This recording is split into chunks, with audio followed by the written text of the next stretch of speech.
এই শোন, বল শুনি, বল বল। আমি কিছু ডেট বলছি তোকে। প্রত্যেকটা ডেট কিন্তু খুব সুন্দরভাবে মনে রাখবি এবং প্রত্যেকটা ডেটে কিন্তু আমার উইশ করা চাই ভাই, বলে দিলাম, ঠিক আছে? প্রথম থেকে বলছি, 7ই ফেব্রুয়ারি রোজ ডে, প্রথম দিন আমাকে রোজ দিবি, ঠিক আছে? হুম। 8ই ফেব্রুয়ারি প্রপোজ ডে, সুন্দরভাবে আমাকে প্রপোজ করবি। 9 তারিখ রয়েছে চকলেট ডে, একদম বড় বুফে একটা দিবি চকলেটের। 10 তারিখ টেডি ডে, একটা সুন্দর টেডি গিফট করবি আমাকে, কিন্তু ভুলবি না কিন্তু। 11 তারিখ প্রমিস ডে, একদম প্রমিস সুন্দরভাবে। হুম হুম 12 তারিখ হাগ ডে, অনেকক্ষণ ধরে হাগ করবো আমরা। এই যে হাগাহাগি শুরু করছে, আমার তো ডেটই মনে থাকে না। হিস্ট্রি সাবজেক্ট নিয়েছিলাম, ডেট না মনে থাকার জন্য 2বার ফেল করেছি। এগুলো তো আগে বলাই যাবে না, আবার ঘুরে ফিরে দূর, ভালোই লাগছে না আমার।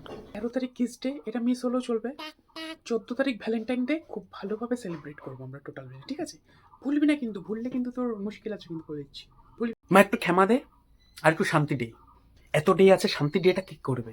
হ্যাঁ, ওটা আমি আজকে থেকে পালন করবো, ঠিক আছে? ঠিক আছে, টাটা, চললাম। হ্যাঁ, এ কি একটু বেশি বলে ফেললাম নাকি? আরে মনে না রাখলেও চলবে, একটু গিফট দিলেও চলবে আমাকে। এই চলে গেলে নাকি? গিফটগুলো আমাকে দিয়ে যা। এই এই